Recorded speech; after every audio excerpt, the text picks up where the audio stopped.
Estamos aquí a Fórmula Financiera y está en el estudio en este día festivo o semifestivo Gabriel Contreras, el presidente del Instituto Federal de Telecomunicaciones. Y Gabriel, te lo agradecemos doblemente porque hoy es el día de la nota y porque es día festivo. Además, Gabriel, te invitamos y excediste de manera transparente. Qué bueno. Siempre es un gusto estar con ustedes y con muchas ganas de explicar lo que sea necesario, sobre todo el quehacer del Instituto y del sector. Entonces cuéntanos, hoy la mega nota es que, bueno, ya sabíamos, la tarifa cero era insostenible después de la resolución de la Suprema Corte, que diga lo que diga AT&T, sí hay por lo menos en 3 párrafos, o como se les llame, parágrafos, como se les llame, donde dice claramente que el IFETEL tiene que aplicar un modelo de costos. Si no hay modelo de costos igual a cero, o sea, eso era inevitable. Ahora llegaron a una tarifa de 11.2, bajaron la de 19 centavos que tenían que pagar América Móvil a 11.2 a sus competidores en telefonía móvil, y subieron de 0 a 2.8. El AT&T estimaba que iba a bajar de 19 a 15, o sea que el trancazo va a ser muy importante para AT&T. A ver, platícanos cómo llegaron a estas tarifas. Con mucho gusto, Marica. Si me permites, para beneficio del auditorio, recordar un poco qué es la tarifa de interconexión, además de una fuente de dolores de cabeza. Lo digo porque no hay regulador en el mundo que no batalle con lo que batallamos también nosotros. ¿Qué es la tarifa de interconexión? Si Pepe tiene un proveedor de servicios y quiere terminar una llamada en el teléfono de Mari Carmen, que tiene otro proveedor de servicios, las redes tienen que estar comunicadas precisamente para que la llamada de Pepe acabe en el celular de Mari Carmen. Esto que implica que sus compañías tienen que interconectarse y tienen que darse el servicio de interconexión. Es un servicio que pues cuesta, ¿no? Yo agarro la llamada de la otra compañía para acabarla en mi cliente, pues porque empezó en otro lado. La tarifa de interconexión, antes de la reforma constitucional, era una tarifa relativamente alta y que además se pagaban de forma simétrica a todos los operadores. Cuando viene la reforma constitucional se reconoce la importancia de que hay un régimen asimétrico. ¿Por qué? Telcel, que era el operador más grande, originaba llamadas que terminaban en su propia red. Entonces no tenía que pagar una tarifa de interconexión. Esto le daba, si me permiten la expresión, oxígeno, pues porque paga menos de lo que pagan todos los demás. Los operadores pequeñitos tienen que terminar llamadas, pues no está la mayor parte de los usuarios, que es en la red de Telcel, y pagan más de lo que cobran, digamos, por este servicio de interconexión. La tarifa de interconexión también fue utilizada algún tiempo con un mecanismo para desplazar a la competencia. Esa es la importancia precisamente de la tarifa. Entonces, cuando llega el IFT y cuando se cumple con la reforma era el efecto club, me imagino. Lo que le llamaban el efecto club. Cuando llega el IFT en cumplimiento de la reforma, lo que hace es determinar a los preponderantes, como lo hemos platicado muchas veces aquí, e impone una tarifa simétrica. La primera vez que existe una tarifa simétrica en este país es porque el IFT le impone. Después viene la ley que todos conocemos, que establece el deber del preponderante de no cobrar la tarifa asimétrica. Y antes de ustedes, ¿qué había? Tarifas simétricas. Los operadores se pagaban básicamente la misma tarifa y relativamente altas, Mari Carmen. Estábamos hablando de más o menos 31 centavos por minuto. O sea, muy alto. Eso impacta claramente en la tarifa al usuario final. Es un costo de producción para las empresas. Así como se paga la luz, el seguro social, etcétera, pues pagas un servicio de interconexión. Estábamos en más o menos 31 y se lo pagaban todos. El IFT llega e impone una tarifa asimétrica. Viene la ley después, como ya señalaba, e impone la obligación al preponderante de no cobrar la tarifa, de no cobrar una tarifa por la terminación de las llamadas en su red. Paralelamente, es importante subrayar esto. Ha habido una política pública clara, transparente y conocida de ir reduciendo gradualmente las tarifas de interconexión. Otra vez, ¿por qué? Porque es un costo de producción.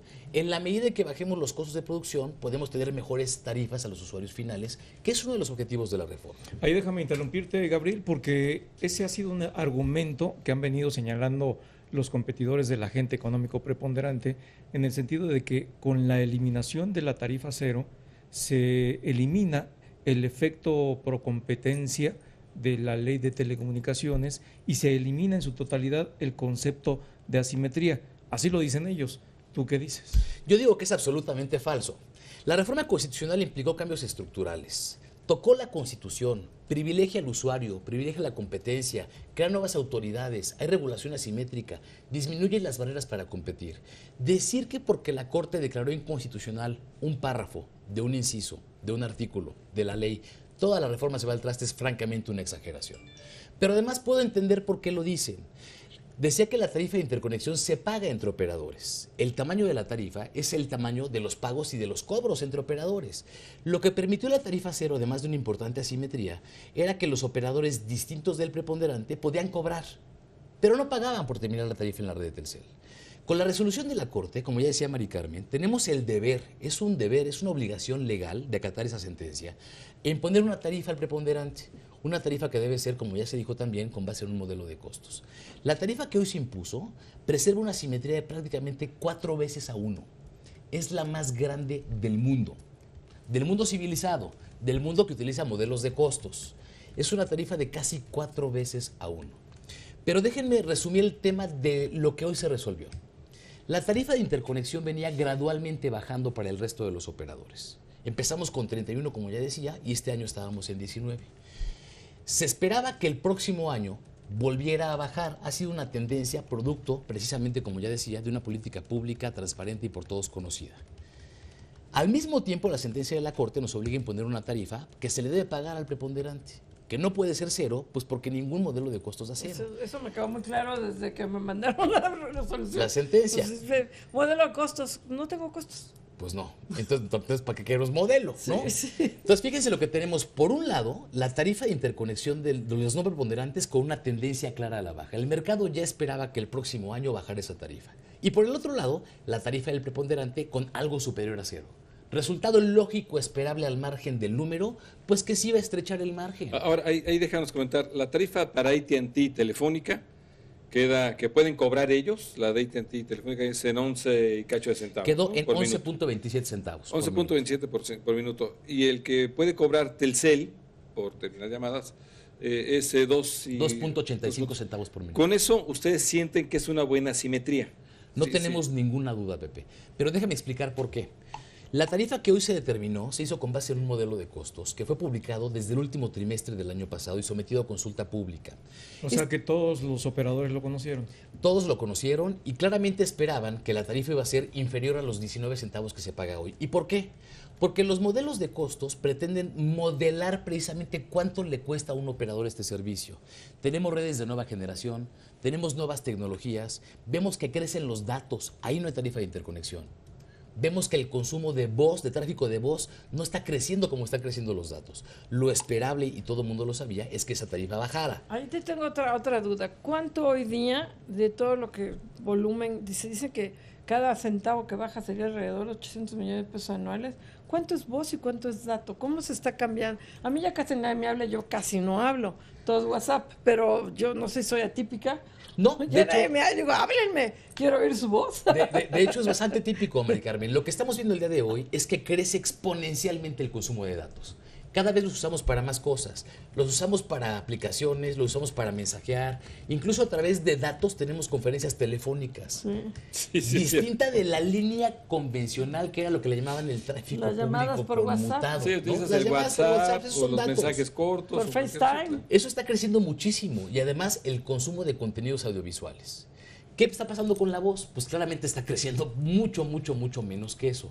Subrayo, en los datos no hay tarifa de interconexión, en la voz sí. Lo que estamos viendo entonces es que también la industria está reconfigurando. O sea, ya en la ponderación no era tan importante ese tema de tarifa de interconexión en voz por la disminución Es de correcto. voz. Si ahorita revisamos cuál es la oferta que se encuentra en el mercado, lo que vamos a ver es que muchos de los planes tienen, al mismo tiempo que te ofrecen voz, te ofrecen datos. No solo datos, te ofrecen también valor agregado, otro tipo de servicios, acceso a redes sociales, acceso a contenidos, etc. El porcentaje de costos, precisamente en esos paquetes de la tarifa de interconexión, que solo afecta a voz y mensajes SMS, pues claramente ha disminuido. Ha perdido la importancia relativa de la tarifa de interconexión en los costos y por tanto en su impacto en la tarifa al usuario. Esto es bien importante porque lo que dicen también los operadores competidores de América Móvil, del agente económico preponderante, es que con la eliminación de la tarifa cero, que pues llevó a un registro de un descenso de alrededor del 40% en el nivel de precios del consumidor, ahora con esta nueva tarifa va a desaparecer. ¿Tú crees que desaparezca? ¿Va a disminuir? ¿Va a reducirse ese nivel de reducción del precio final al consumidor? Déjame hacer una pausa, Marco. Todo mundo atribuye la caída de los precios a la tarifa cero, pero no es exactamente así. Es multifactorial. Son muchos los elementos que han confluido para que hoy tengamos mejores tarifas a los usuarios finales. ¿Y quieres un ejemplo? En el tercer trimestre de 2015 es cuando se registra la caída más importante de precios. La tarifa cero venía desde un año antes. Por supuesto que influyó, pero también influyó la tarifa que se pagan los agentes distintos al preponderante, esta tarifa de 19, que antes estaba en 31. Si uno revisa la tarifa promedio que se pagaban entre la industria, es decir... Nada más para que nos entiendan, la tarifa promedio, explícanosla, porque sí, los que nos están escuchando necesitan esas definiciones. Los operadores pequeñitos cobraban 19. Si eso lo multiplicamos por el tráfico, nos va a dar un número. El operador grandote cobraba 0. Si lo multiplicamos por su tráfico, nos va a dar 0. 0 más el otro número entre 2 nos da lo que como costo paga la industria. En promedio ese costo es de 6.73. En promedio. Y ahora Oye, ¿cómo ahora queda? sí que ¿dónde quedó la bolita? No entiendo. Es decir, era 19 contra 0, ¿por 19 qué contra 0. 6.33? Porque los 19 los cobran, no entendí, los perdón. cobran los concesionarios distintos del preponderante.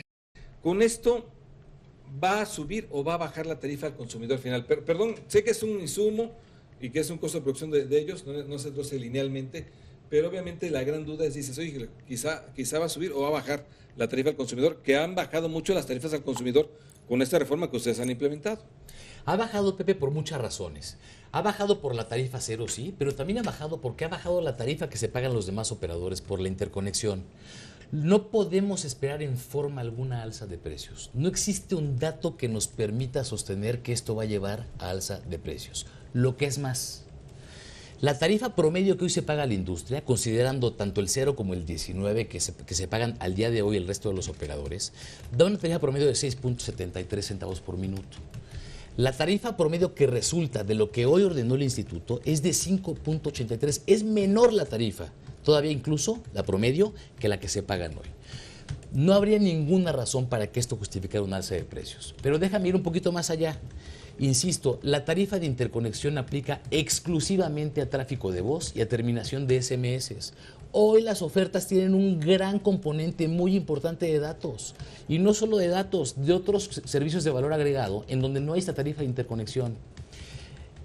Dentro de la estructura de costos del operador, la tarifa de interconexión ha perdido importancia relativa precisamente por eso. Hoy, en promedio, los ingresos de los operadores son mayores por datos que por voz. Eso ya pasó hoy.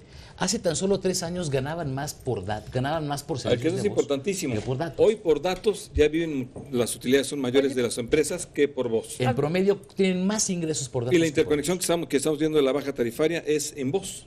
Es Oye, correcto. Gabriel, y solo aplica a voz. No quiero ser defensora del diablo porque además AT&T no quiso estar ahí con nosotros, que se defiendan solitos, pero si antes recibían 19 centavos y yo iban a recibir 11, y si antes no pagaban nada, yo iban a pagar 2.8, sí hay un impacto en tus ingresos.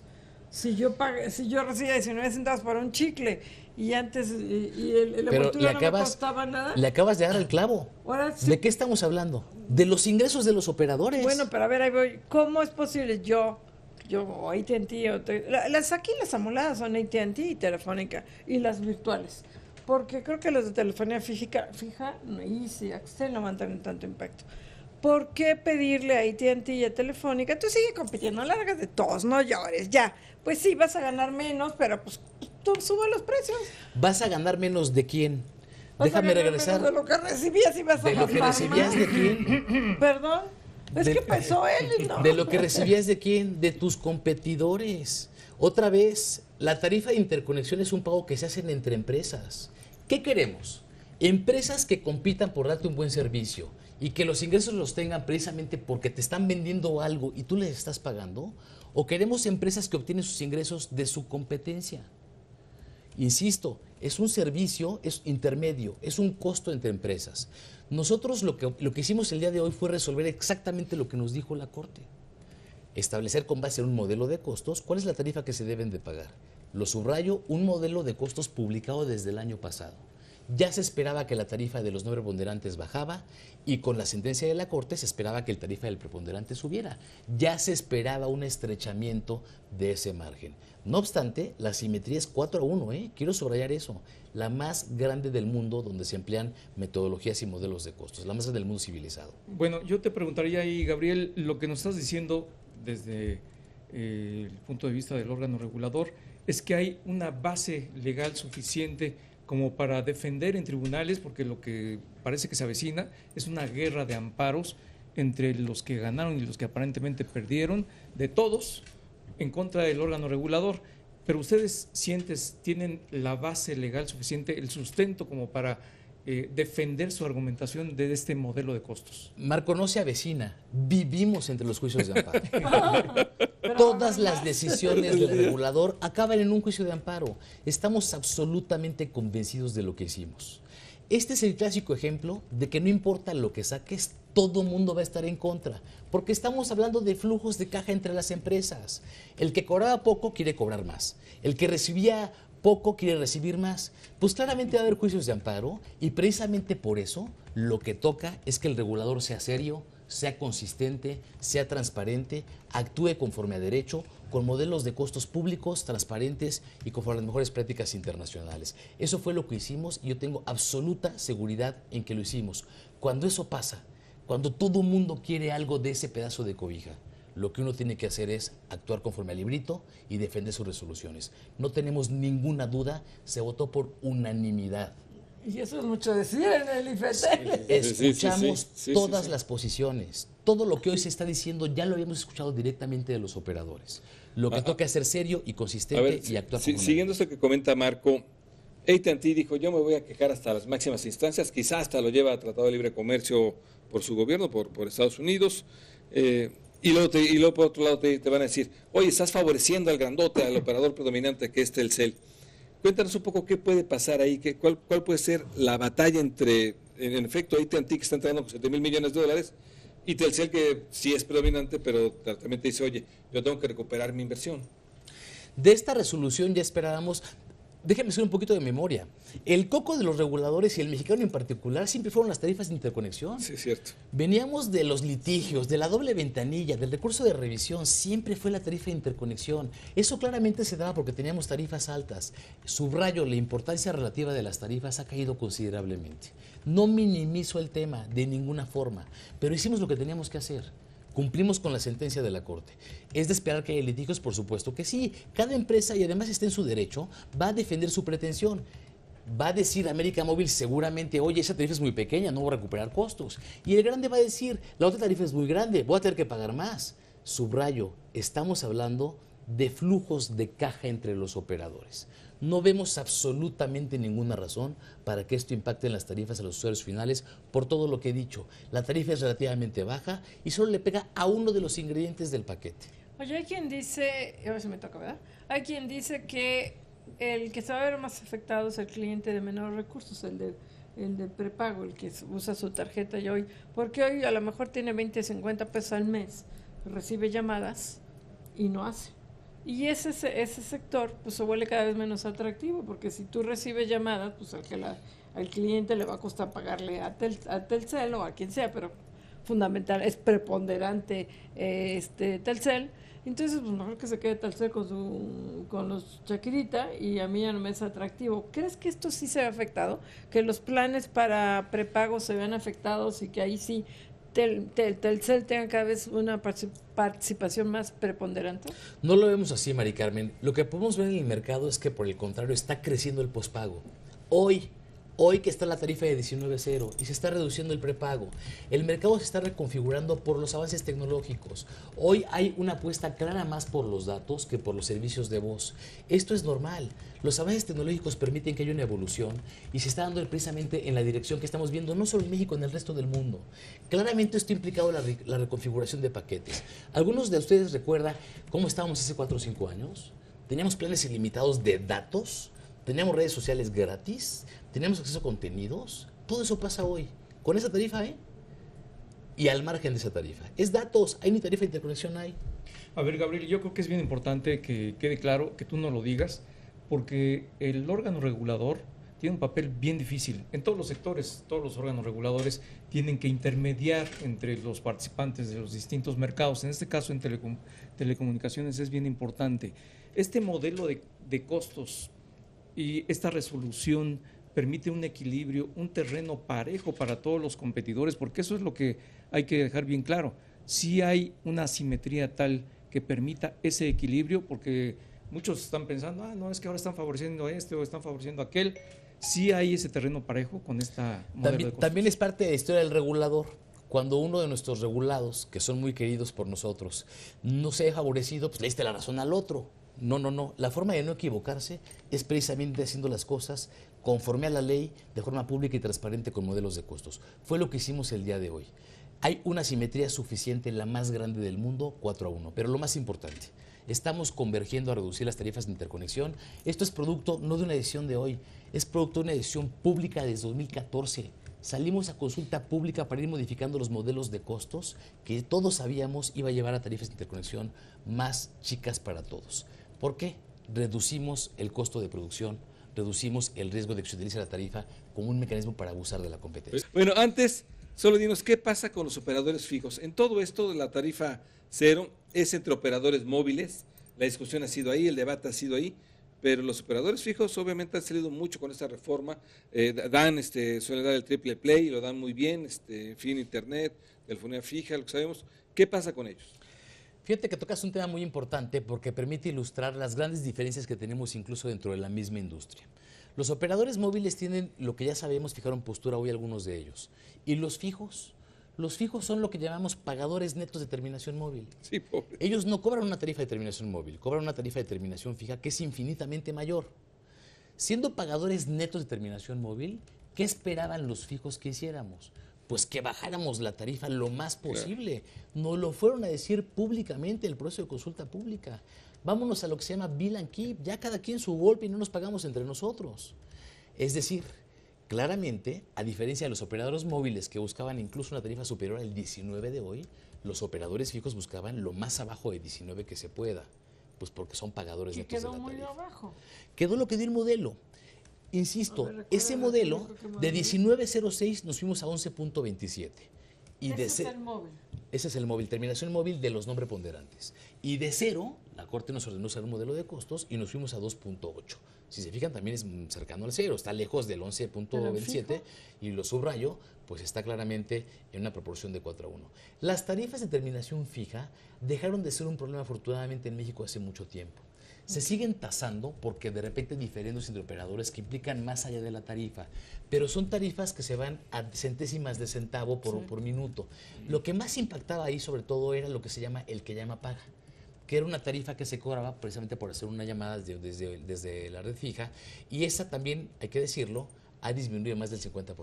Eso beneficia claramente a los usuarios que utilizan estas líneas telefónicas. Pero como te decía, Pepe, pues esto ilustra las grandes diferencias que hay en nuestra propia industria, pues cada uno tiene intereses que proteger por demás legítimos, y al instituto lo que le corresponde es pues actuar, insisto una vez más, conforme al librito, velando por un mandato que además es clarísimo: el desarrollo eficiente de los sectores y los derechos de los usuarios.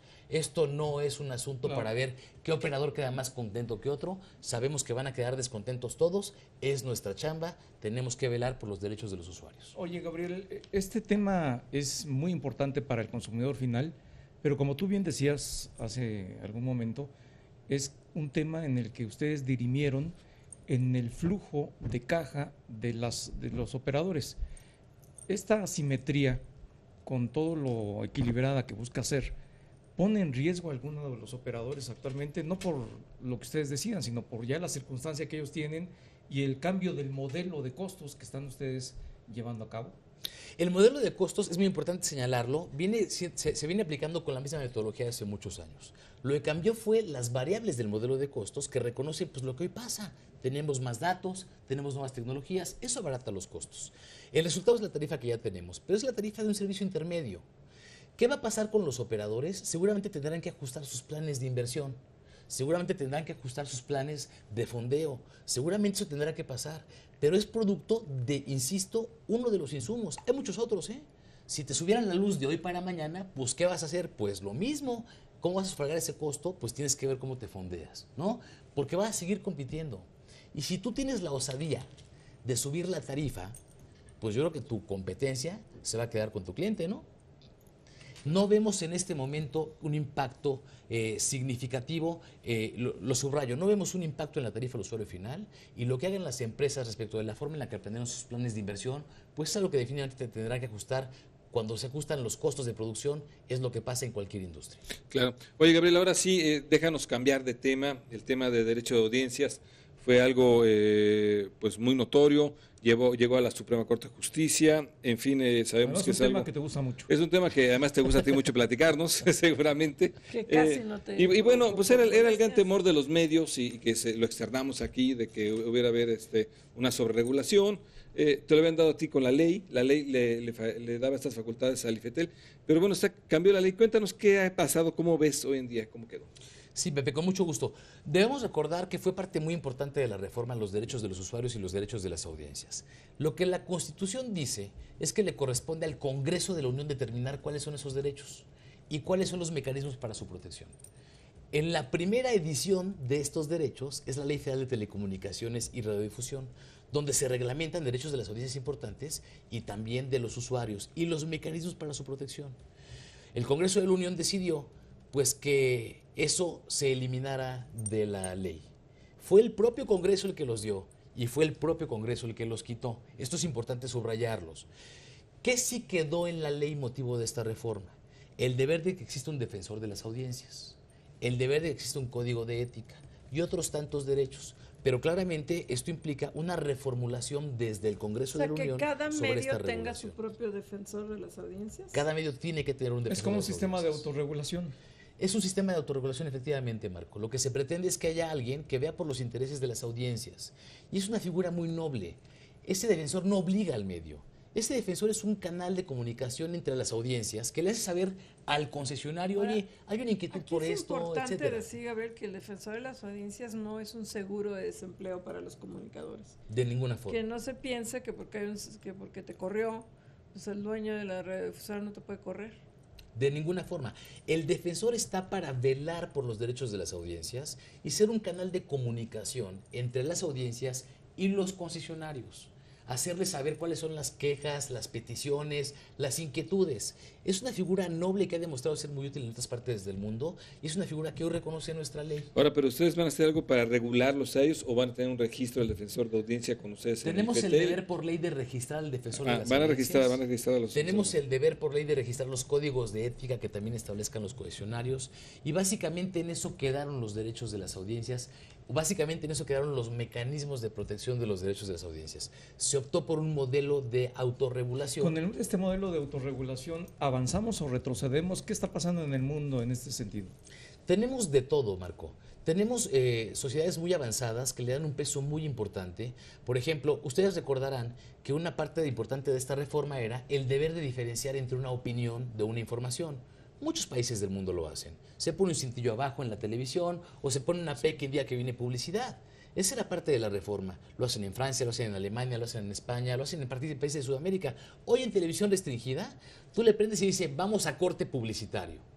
Sí. Regresas de comerciales, regresamos de corte publicitario. Ya se hace en muchas partes del mundo. Pero no durante el programa. También durante el programa americano. Si estás hablando de un noticiero, no había esta cosa que tanto te criticamos todos, que teníamos que diferenciar. Tanto me criticaste a mí cuando venía la ley. Bueno, más de lo que... Pero yo no soy legislador. Que había que usar una chicharra, aunque haya sido por lo que haya sido como haya sido, así venía. No es quien te la hizo, sino quien te la pague, Marica. Así venía el IFETEL, era horrible. Es su opinión, es su información, es su opinión. Pues una cosa que puedas un sentir y vamos a un corte, nosotros siempre decimos damos un corte, y otra que no puedas opinar. No, pero déjame distinguir otra cosa. Los concesionarios tienen la obligación de tener programas informativos. Eso no significa que todos los programas sean informativos. Hay programas de opinión, claramente se mezcla. Esto se logra incluso con un mecanismo muy simple. A partir de este momento se va a mezclar información con opinión y las opiniones son producto de la voluntad de los señores. Se vale, ¿por qué no? Se vale. Hay muchos mecanismos. Oye, Gabriel, si no nos va a ganar el tiempo, solo rápidamente otro tema, la 2.5 que viene, la licitación. Hay parte de MBS, esa famosa banda con la que se pelearon el sexenio pasado, se le dio ya a MBS una parte, esa al final se la vendió a Telcel. Telcel puede participar por más frecuencia en la 2.5. Es algo que todavía no se ha decidido por parte del instituto. Como ustedes saben, salimos a consulta pública con un proyecto de bases de licitación, pero el Pleno todavía no resuelve efectivamente qué era con esto. Claramente tenemos el deber de procurar la eficiencia del sector, tenemos el deber de poner espectro a disposición del sector para que tengamos mejores servicios, pero también tenemos el deber de evitar que haya acaparamiento del espectro. y no tengan ninguna duda, como lo hemos hecho hasta ahora en las licitaciones, habrá por supuesto estricto respeto a eso. Hasta ahora, ¿cómo estamos? Tenemos un minutito todavía. ¿Cómo estamos en el equilibrio de la 2.5 entre los operadores? No, básicamente la tiene en este momento América Móvil por la adquisición que se hizo del espectro que tenía MBS y otros operadores pequeños. Lo que se prevía era el espectro que ya se encontraba. Ustedes saben, porque lo hemos comunicado públicamente, en algunos casos procedimos al rescate de la banda 2.5 y lo que sigue es pues, poner a disposición del resto de la industria esta banda 2.5. Medio minuto antes de irnos, ¿existe la posibilidad de que entre en enero la tarifa 2018, que se baja para el 2019? El modelo que estamos aplicando es un modelo que se aplica a 2018-2020. Okay. Aquí hemos sido consistentes, damos condiciones de certidumbre a las inversiones, lo hacemos con tiempo y lo hacemos de forma pública. ¿En 2020 podría bajar? En 2020 será una decisión del regulador. Pues Gabriel Contreras, presidente del IFET, del Instituto Federal de Telecomunicaciones, muchísimas gracias. Qué bueno gracias. que nos explicaste aquí. Gracias, Gabriel. Un placer siempre. Qué amable. Muchas gracias. Esto es Fórmula Financiera.